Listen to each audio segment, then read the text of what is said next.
आप सबको जय मसीह। और वह फिर से मैं आप लोगों के बीच में परमेश्वर का वचन जो हमारे भाई जो डीकन तामलिंग डिंगडो हैं जो वचन आज के दिन दे रहे हैं आपको, उनका वचन को मैं जो है हिंदी में ट्रांसलेट कर रहा हूँ। सभी को जय मसीह। आज की सुबह हम परमेश्वर का धन्यवाद करते हैं, जबकि हम ये सर्वव्यापी महामारी में हैं, फिर भी परमेश्वर ने हमारे लिए एक ऐसा अवसर रखा है, मौका रखा है, जिसके द्वारा सुसमाचार को हम प्रचार कर सकते हैं, जो ये मीडिया के द्वारा। और मैं विश्वास करता हूँ कि परमेश्वर अपने वचन के द्वारा हर एक को छुएगा। और अभी हम परमेश्वर के वचन की ओर लौटेंगे। हम देखेंगे परमेश्वर के वचन मत्ती किताब 3 अध्याय का 10वां वचन से।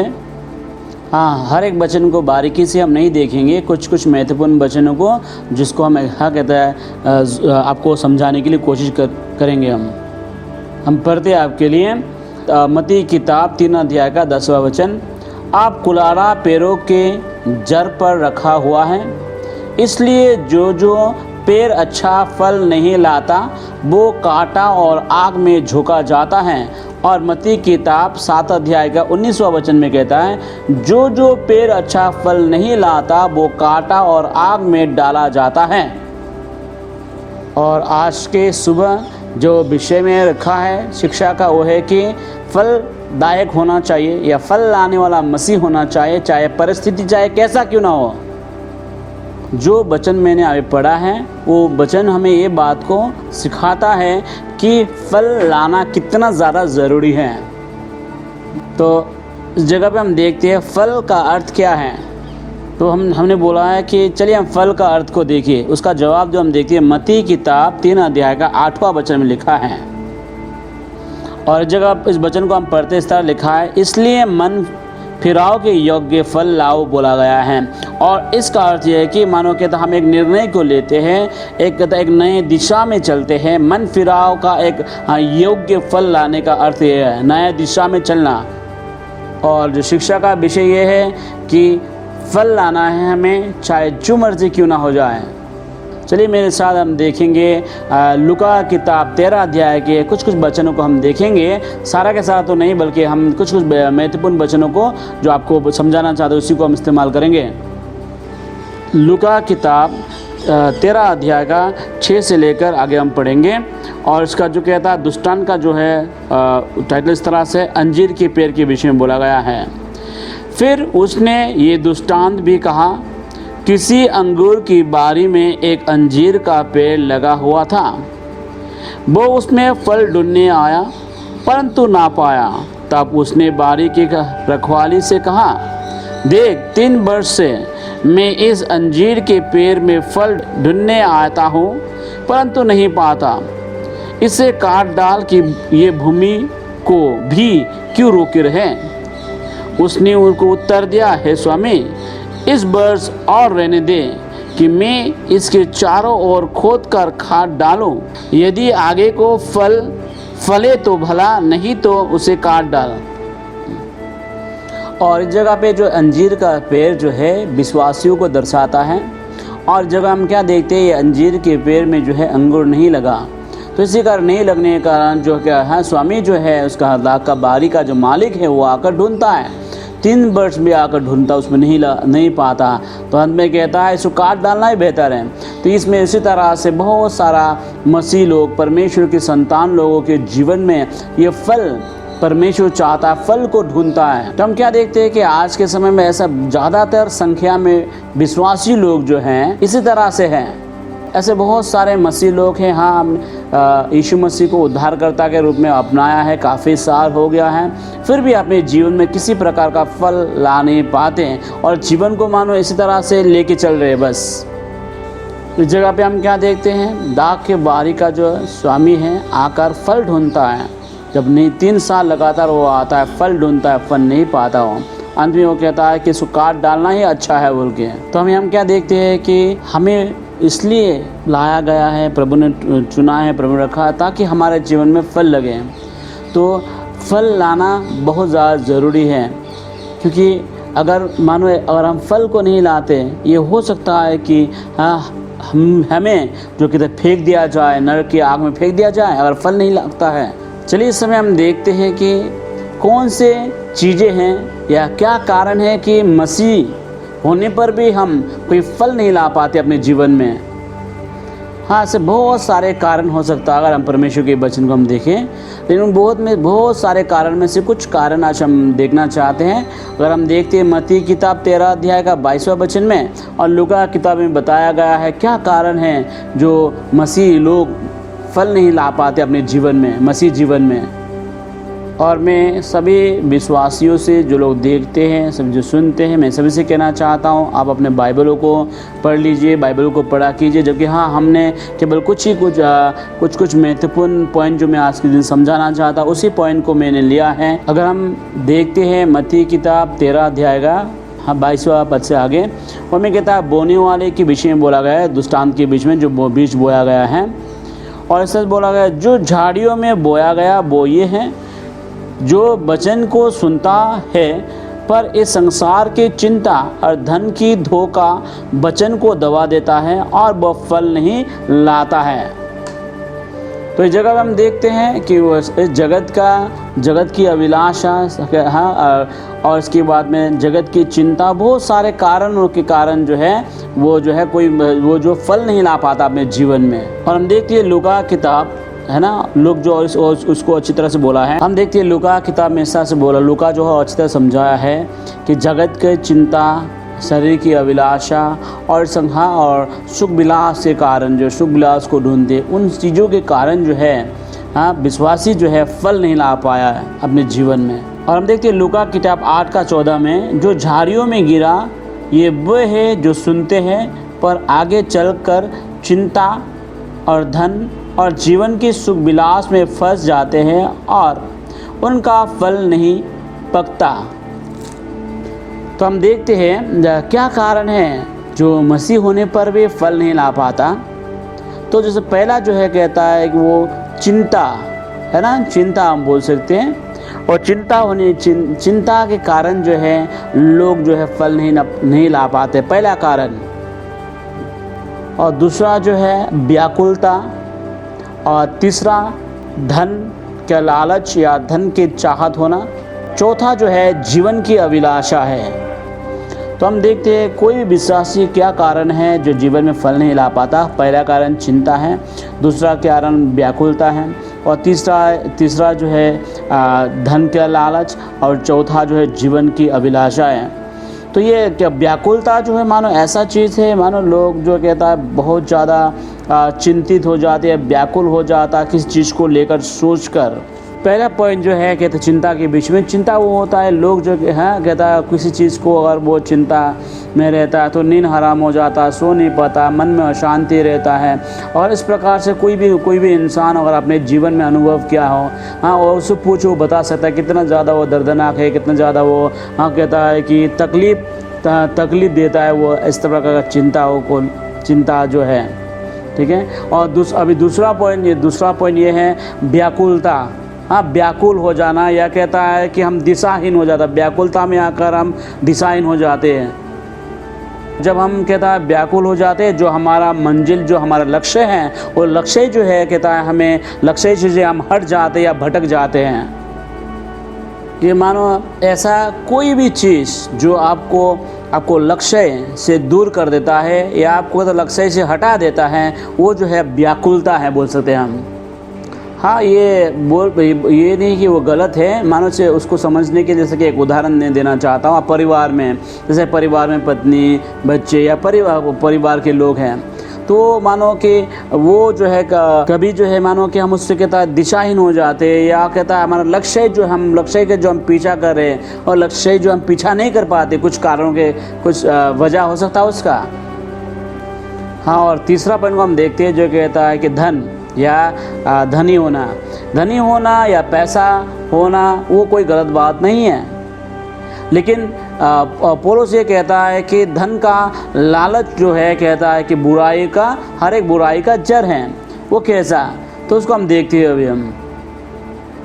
और जो कि जैसे पौलुस ने कहा कि धन का जो लालच है कहता बुराइयों का जड़ है, ये हम देखते हैं कि किसी लोगों के जीवन में जो है पैसा, धनी होना, पैसा जो उनके लिए सब कुछ है, मानो जो है वो परमेश्वर के जगह को ले लेता है और वो मानो उनके जीवन में एक मूर्ति की तरह, एक मूर्त की तरह बन जाता है वो, तब जाकर ये जो है एक गलत हो जाता है।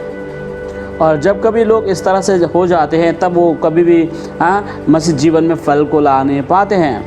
और अभी चौथा जीवन की अभिलाषा है। जीवन की अभिलाषा वो ऐसा है जैसे कि हम मानो कि हम किसी चीज़ में इतने ज़्यादा खो जाते, इतना ज़्यादा गुम हो जाते अभिलाषाओं में। ये अभिलाषों को समझने के लिए उदाहरण देना चाहता हूँ। मान लीजिए कोई भी एक भाई जिसको मतलब खेलकूद बहुत पसंद है, कोई भी स्पोर्ट बहुत पसंद है, मानो उदाहरण के रूप में क्रिकेट, तो उसके लिए मानो जीवन भी क्रिकेट है, जीना ही क्रिकेट है, सब कुछ उसके लिए कहता है, उसका अभिलाषा बन चुका है क्रिकेट।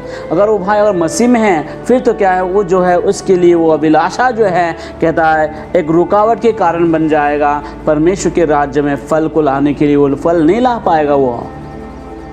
और यही कुछ कारण है, बहुत सारे कारणों में से ये कुछ कारण हैं जिसके कारण जो है विश्वासियों के जीवन में विश्वासियों फल नहीं ला पाते, विश्वासियों के जीवन फल नज़र नहीं आता है। हाँ, हम उसी जगह पे बैठे नहीं रहेंगे, लेकिन परमेश्वर के पास में एक योजना है। हाँ, परमेश्वर एक जो प्रभु हमारे हम सब के जीवन के लिए एक योजना रखा है। जब परमेश्वर हमारे पास लाता है योजना, जो एक जवाब को लाता है किस तरह से हम बाहर आ सकते हैं उस परेशानी से। और हम परमेश्वर के वचन के लिए प्रभु को हम धन्यवाद करना चाहते हैं। चलो, और तो दूसरा पॉइंट हम देखेंगे कि हम कैसे फल को ला सकते हैं, कैसे हम फलदायक हो सकते हैं। हमारा सब विषय पॉइंट ये था कि कैसे हम फलदायक हो सकते हैं, कैसे अपने जीवन में फल ला सकते हैं। उसका जवाब भी हम परमेश्वर के वचन में हम देखेंगे और उसको हम अच्छी तरह से देखते हैं, पढ़ते सुनते हैं। यूहन्ना किताब 15 अध्याय का 1 से लेकर आगे हम पढ़ेंगे। तो हम देखेंगे पहले वचन, यूहन्ना किताब 15 अध्याय का पहला वचन, सच्ची दाखलता मैं हूँ और मेरा पिता किसान है। बस दूसरा वचन को हम देखेंगे, जो डाली मुझ में है और नहीं फलती उसे वो काट डालता है, और जो फलती है उसे वो छांटता है ताकि और फले। और 15 अध्याय का चौथा वचन देखिए, कुछ मुख्य वचन ये है, तुम मुझ में बने रहो और मैं तुम में। जैसे डाली यदि दाखलता में बनी ना रहे तो अपने आप से फल नहीं ला सकती, वैसे ही तुम भी यदि मुझ में बने ना रहो तो नहीं फल सकते। अगर हम 5वां वचन को हम पढ़ते हैं, इस तरह से और भी बताया गया, समझाया गया है, मैं दाखलता हूँ, तुम डालियाँ हो। जो मुझ में बना रहता है और मैं उसमें, और वो फलता है, क्योंकि मुझसे अलग होकर तुम कुछ भी नहीं कर सकते। तो मुख्य वचन हम देखते हैं, यीशु ने कहा है, अगर आप फल लाना चाहते अपने जीवन में और आप चाहते हैं कि आप फलवंत मसीह बनने के लिए बोला गया मुझ में बने रहो, मुझ में यानी कि यीशु में बना रहने के लिए बोला गया है। 15 अध्याय का 7वां वचन को और हम पढ़ते हैं, इस तरह से लिखा है, यदि तुम मुझ में बने रहो और मेरा वचन तुम में बना रहे तो जो चाहो मांगो। यहाँ हम क्या देखता है कि बोला गया, मुख्य वचन देखते हैं मेरा वचन, अगर तुम मेरे वचन में बना रहो तो बोला है मेरा वचन, है ना, अगर तुम मेरे वचन में बना रहो तो। चलिए इसके हम देखिए 10वां वचन में क्या लिखा हम देखते हैं। उसी चैप्टर का यूहन्ना किताब 15 अध्याय का 10वां वचन को हम देखते हैं, यदि तुम मेरी आज्ञाओं को मानोगे तो मेरे प्रेम में बने रहोगे, जैसा कि मैंने अपने पिता की आज्ञाओं को माना है और उसके प्रेम में बना रहा है। तो हम देखिए मुख्य वचन क्या है कि यह बोला कि अगर तुम बने रहोगे। अभी इस समय में हम इन वचन जो हमने पढ़ा उनमें से ये 3 मुख्य वचनों को मैंने निकाला है। हाँ, जबकि बहुत सारे और भी हैं, लेकिन इन 3 मुख्य वचनों को मैंने निकाला है। और सबसे पहला क्या है बोला कि फल, और आप चाहते हैं मसीह जीवन में फल लाने के लिए मुझ में बना रहो। और ये वचन बोला कि तुम मुझ में बना रहो, इसका अर्थ है कि जिस समय हमने यीशु मसीह को अपने जीवन में उद्धारकर्ता के रूप में अपनाया है, उसी दिन से ही हमें जो है बने रहना है। लगातार उसमें बना रहना, उसमें उसमें ही चलते रहना है, उसमें ही बढ़ते रहना है। मुख्य वचन हम क्या देखते हैं कि बोला है कि यीशु मसीह में बने रहने के लिए बोला है। दूसरा वचन हम ये देखता है कि मेरा वचन जो है तुम में बना रहने के लिए बोला है, यानी कि यीशु मसीह का वचन जो है हमारा जीवन में, हमारे हृदय में बना रहना ज़रूरी है अगर हम चाहते हैं फल लाने के लिए मसीह जीवन में। और तीसरा ये कि उसकी आज्ञाओं को मानने के लिए बोला गया है। इस समय जो हम वचन के विषय में देखेंगे, बोला कि अगर तुम मेरे वचन में बना रहो। ये वचन के विषय में हम देखते हैं, आप मत्ती किताब 12 अध्याय का 34 वचन में हम देखते हैं, इस तरह से कहा गया है, क्योंकि जो मन में भरा है वही मुंह से मुंह पर आता है। यानी कि बोला गया है जो मन में भरा है वही मुंह से निकलता है। मत्ती का 12 अध्याय का 35 वचन में कहता है, भला मनुष्य मन के अच्छे भंडार से भली बातों को निकालता है। हम मुंह खोलते हैं या बोलते हैं, जो हमारे अंदर में हमने जमा किया है वही हम बोलते हैं। मानो अगर हम किसी के साथ बातचीत करते हैं और परमेश्वर के वचन से हम भरे हुए हैं, तो परमेश्वर का वचन जो है हमारे जीवन से हमारे जो अपने जीवन में भर के रखा है वो मुंह के द्वारा बाहर निकालता है। जब कभी हम बातें करते क्या होता है, परमेश्वर का वचन को हम बोलने लगते हैं, परमेश्वर के वचन को द्वारा हम सिखाने लगते हैं। वो जैसा कि प्रभु का वचन में लिखा है मत्ती किताब 12 अध्याय के 35 वचन में, भला मनुष्य मन के अच्छाई के कारण, जो मन के अच्छा मन में जो भर के रखा था अच्छी बातें, वो बातों को बोलता है। उस तरह अगर हम अपने जीवन में परमेश्वर के वचन को हम रखा है, परमेश्वर के वचन के द्वारा भर के रखे हैं, जब भी हम बातें करेंगे तो परमेश्वर का वचन जो है हमारे मुँह से निकलता रहेगा, हम बोलते रहेंगे। जी, मेरा विषय जो है आज के सुबह जो विषय में सिखा रहा हूँ वो विषय ये है, कहता है कि हमें फल लाना है अपने मसीह जीवन में, चाहे जो मर्जी हो जाए हमें फल लाना है मसीह जीवन में।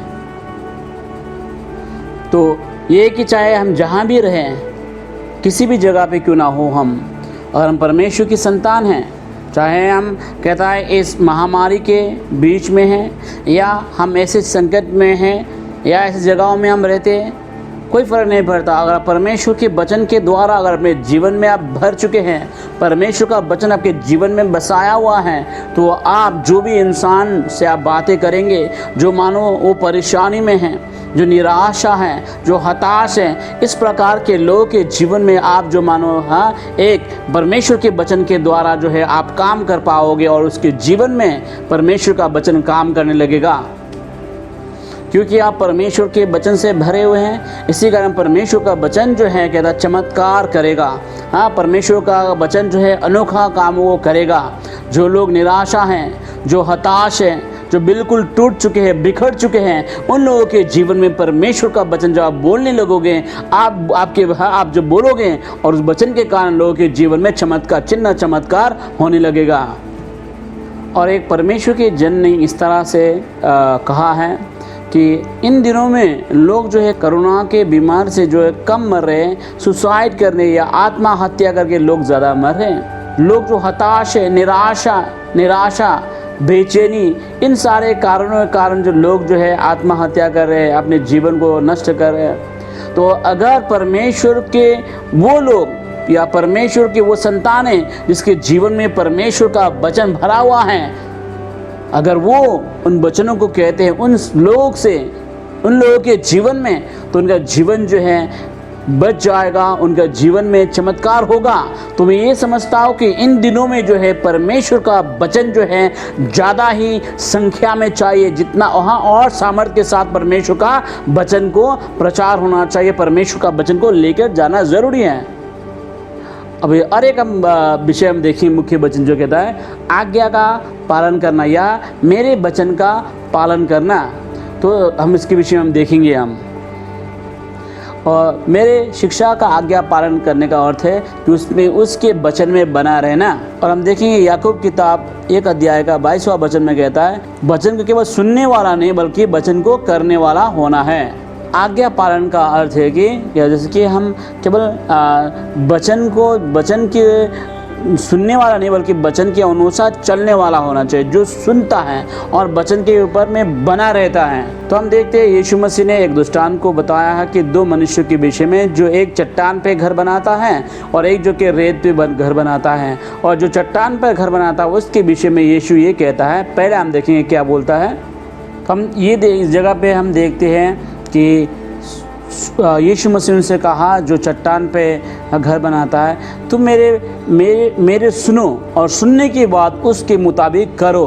तो हम देखेंगे लूका किताब 6 का 46 वर्ष को हम देखेंगे, जब तुम मेरा कहना नहीं मानते तो क्यों मुझे हे प्रभु कहते हो। मेरे पास आता है और मेरे बातों को सुनकर उन्हें मानता है, मैं तुम्हें बताता हूँ कि वो किसके समान है। और हम मुख्य वचन क्या देता है कि जो वचन को सुनकर चलता है या मानता है, ठीक है। और इसमें कहता है उस मनुष्य को प्रभु किसके समान मानेगा, वो उस मनुष्य के समान है जिसने घर बनाते समय भूमि के गहरी खोद कर चट्टान पर नींव डाली है। कहता है एक कंपनी है जो नाइकी का है, उसके उससे लिखा है कि जस्ट डू इट, या मतलब ऐसा ही करो। ये जो है नाइकी कंपनी के जिस है उनका जो लिखा होता है जस्ट डू इट बोल के, या जस्ट तुम ऐसा ही करो। मान लीजिए उनका जो एक ये नारा है उनका, है ना। जैसे कि हो सकता है कि अगर कोई भी लड़का या लड़की जो है कोई बास्केटबॉल को खेलना आता नहीं आता होगा, बैडमिंटन खेलना आता नहीं आता, फिर भी उनका जो कहता है स्लोगन या उनका वो नारा सुनकर जो तुम ऐसा करो ऐसा ही करो, तो उनके अंदर मानो एक प्रकार का क्या है कि एक हौसला बढ़ेगा। और मैं आपको ये कहना चाहता हूँ, हाँ, परमेश्वर का वचन जो है उस स्लोगन से या उस नारा से भी ज़्यादा ताकतवर है। जबकि हम परमेश्वर का वचन हमसे ये कहता है कि तुम ऐसा करो, जब हम करते हैं तो सारा स्वर्ग जो है उस वचन को सपोर्ट करता है, उसके पीछे रहता है। अगर हम इस सच्चाई को हम जानते हैं, सच्चाई हमें पता चलता है ना, तो फिर क्या होता है हमारे अंदर एक हौसला देता है वो वचन के कारण। जैसे कि हम उसको करने के लिए हम निकल पड़ते हैं, जोश के साथ निकाल पड़ता है, तब जाकर वो वचन के कारण जो है कहता है चिन्ह चमत्कारी काम को भी हम देख पाते हैं। जबकि हमें वो वचन हमें हौसला देता है और हम ये भी जानते हैं कि जब हम करने लगते हैं वचन की मदद चिन्ह चमत्कारी होगा, चाहे परिस्थिति चाहे कैसा भी क्यों ना हो, हम निकल पड़ते हैं परमेश्वर का उस काम को हम उस वचन को हम गवाही देने के लिए, जिसके द्वारा चिन्ह चमत्कार होता है। हम अभी ख़त्म की ओर आने वाले हैं और ये कहना चाहता हूँ, जब हम परमेश्वर के वचन को आज्ञाकारी होकर हम करते हैं, तब हम क्या देखते हैं कि अपने जीवन में परमेश्वर के आशीष को हम देख पाते हैं। और जब परमेश्वर का वचन से भरा होकर हम परमेश्वर के उपस्थिति में आते हैं, परमेश्वर को हम सेवा करते हैं, और जब वचन से हम भर जाते हैं तो क्या होता है, हम दूसरे लोगों को हम वचन को हम देते हैं। और हम जब वचन हमारे जीवन में होता है तो हम परमेश्वर के प्रेम में हम बना रहते हैं। जब हम वचन से भरा रहता है तो क्या होता है, परमेश्वर के आनंद से हम भर जाते हैं, परिपूर्ण होते हैं। और मानो परमेश्वर को आनंद जो है, परमेश्वर की खुशी जो है हमारे जीवन में उभरता हुआ बाहर आता है। और मैं चाहता हूँ परमेश्वर के आनंद का भरपूरी को मैं चाहता हूँ, मैं चाहता हूँ इस वचन की तरह होने के लिए। और मेरा आनंद और आपका आनंद जो है कहता है कि जीवन से उभरता हुआ होना चाहिए।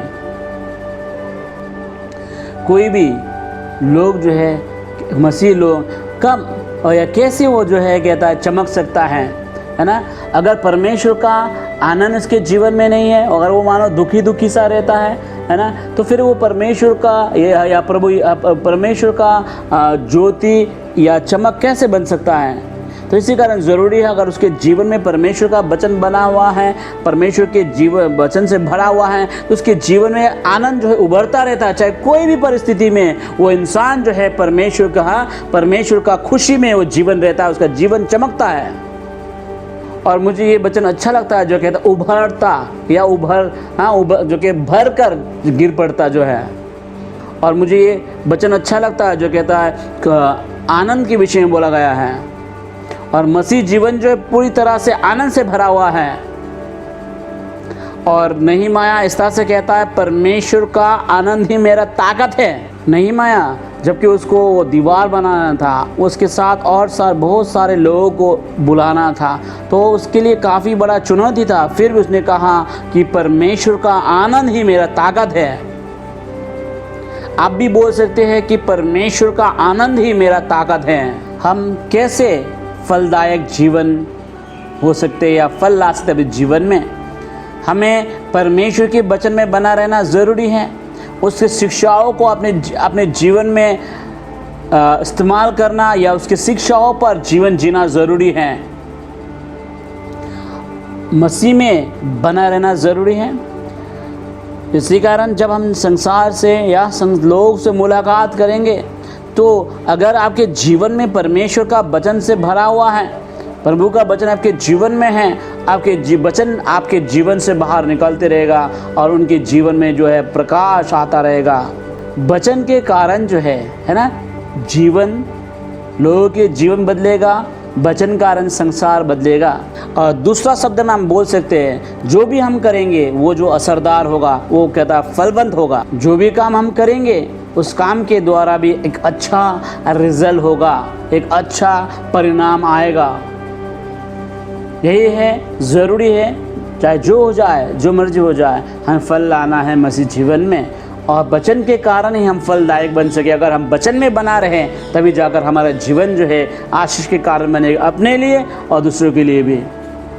और मैं ख़त्म करने से पहले एक वचन पढ़ूंगा, यूहन्ना किताब 15 अध्याय का 16 वचन। और हम अगर वचन की ओर हम देखें तो वचन जो है इतना सुंदर है। अगर आप वचन का गहराई में जाते हैं और उस वचन की ओर अध्ययन करते हैं, उसमें बहुत ज़्यादा गहरा मतलब छुपा हुआ है। यूहन्ना किताब 15 अध्याय का 16 वचन, तुमने मुझे नहीं चुना परंतु मैंने तुम्हें चुना है और तुम्हें नियुक्त किया है कि तुम जाकर फल लाओ और तुम्हारा फल बना रहे। कि तुम, हम इस तरह से कहता है कि तुम्हारा फल बना रहे। तो हम क्या देखते हैं इस जगह पे? फल लाने की विषय में बोला गया है और ये भी बोला गया है तुम्हारा फल बना रहे, तुम्हारा फल बना रहे। तो हम ये जो है फल बना रहने के विषय को हम देखते हैं। चाहे जीवन में कैसा भी परिस्थिति क्यों ना आ जाए, फिर भी इस वचन के अनुसार देखा जाए, ये बोला है कि तुम्हारा फल बना रहा है, तुम लगातार फल को लाना है, इस तरह से बोला है। जब हम फल को लाते हैं, लगातार फल को लाते हैं अपने जीवन में, मसीह जीवन में, उससे क्या होता है? पिता परमेश्वर को महिमा मिलता है। इस संसार में बहुत सारे लोग हैं और बहुत सारे लोग ये सोचते हैं कि हमारा आनंद जो है बस ख़त्म हो गया है, बिखर गया है। और क्योंकि ये जो बीमारी के कारण, ये महामारी के कारण हमारा खुशी ख़त्म हो चुका है, आनंद ख़त्म हो चुका है, इस तरह सोचने लगा है। मैं सभी से कहना चाहता हूँ, मेरे भाइयों बहनों से सभी से कहना चाहता हूँ, चलिए आपका परिस्थिति चाहे जीवन में कैसा भी क्यों ना हो, हम सभी मिलकर दुआ करेंगे और परमेश्वर जो पुकारों को सुनने वाला परमेश्वर जो है, पुकारों को सुनकर परिस्थितियों को बदल देगा। और जबकि हम वचन को हम पढ़ते हैं, हम क्या देखते हैं? यूहन्ना किताब में है ना 15 अध्याय का 16 वचन में जगह कहता है कि तुमने मुझे नहीं चुना बल्कि मैंने तुमको चुना है। जब प्रभु ने आपको चुना है, प्रभु जानता है किस लिए चुना है, किस मकसद चुना है, प्रभु जानता है। प्रभु अपनी योजनाओं को जानता है आपके विषय में। वो ये चाहता है कि आप जो है फल लाए और आपका फल जो है बना रहे। आज के दिन कितने लोग ये कहते हैं मानो मेरे जीवन का खुशी गुम हो चुका है, मेरे जीवन में सब कुछ बिखर चुका है और सब कुछ अंधेरा अंधेरा ऐसा लगने लगा है, अब दुखी हो चुका है। मैं आपसे कहना चाहता हूँ, आज का ये दिन है जो प्रभु ने आपके लिए रखा है, आपके जीवन को बदला सकता है। आपके जीवन में वो आनंद, खुशी वो दोबारा वापस आ सकता है। आज ही का वो दिन है जो प्रभु ने रखा है आपके लिए, आपके जीवन में बदलाव ला सकता है। प्रभु कहता मैं तुम्हें अगुवाई करूँगा, मैं तुम्हें ले चलूँगा। प्रभु बदलाएगा अगर हम चलिए, हम दुआ करें सभी मिलकर। प्रभु परिस्थितियों को बदलने वाला प्रभु है। चलिए हम सभी मिलकर दुआ करें। हे पिता, तू जो स्वर्ग में है, यीशु के नाम से हम तेरे नज़दीक आते हैं। प्रभु, तू हमें जानता है, हमारे विषय में जानता है, हमारे शरीर के हर एक अंग के विषय में तू जानता है और तूने हमें बुलाया है, तूने हमें ठहराया है। प्रभु, हमारा जीवन तेरे हथेली पे है। प्रभु हम आते हैं और अपने जीवन को तेरे हाथों में हम सौंपते हैं। हमने आनंद को खोया है और हमारे जीवन के चारों ओर आसपास में जो कुछ दिखा है सब कुछ अंधेरा ही नज़र आता है। प्रभु, रुपया पैसा की ओर कमी घटी को हम देखते हैं प्रभु। और प्रभु परमेश्वर, और बीमारियों से बहुत सारे लोग घिरे हुए हैं प्रभु जी, और बहुत सारे लोग बीमारियों में हैं प्रभु जी। लेकिन प्रभु, हम तेरे ओर हम आते हैं, तेरे वचन की ओर हम मोड़ते हैं प्रभु परमेश्वर। आज प्रभु, आज के दिन तेरी उपस्थिति में हम आते हैं और हम ये कहते हैं कि तेरा वचन जो है, तेरे वचन में हम अपने जीवन को छुपाएंगे प्रभु, और तेरा वचन अपने जीवन में हम रखेंगे प्रभु परमेश्वर। तेरे वचन को मैं अपने जीवन पे रखूंगा ताकि मैं तेरे विरोध में पाप ना करूं,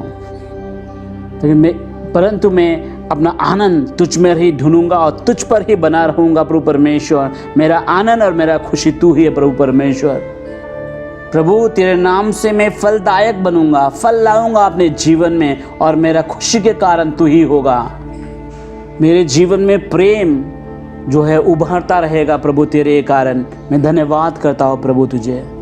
प्रभु, हम धन्यवाद करते हैं, तूने मुझे छुआ, तूने हमें छुआ है प्रभु परमेश्वर, स्पर्श किया है प्रभु परमेश्वर। और प्रभु लगातार इसी तरह से प्रभु हमारे जीवन को प्रभु परमेश्वर स्पर्श करते रहना, छूते रहना प्रभु। हमारा जीवन जो है परिवर्तन होता रहेगा प्रभु परमेश्वर।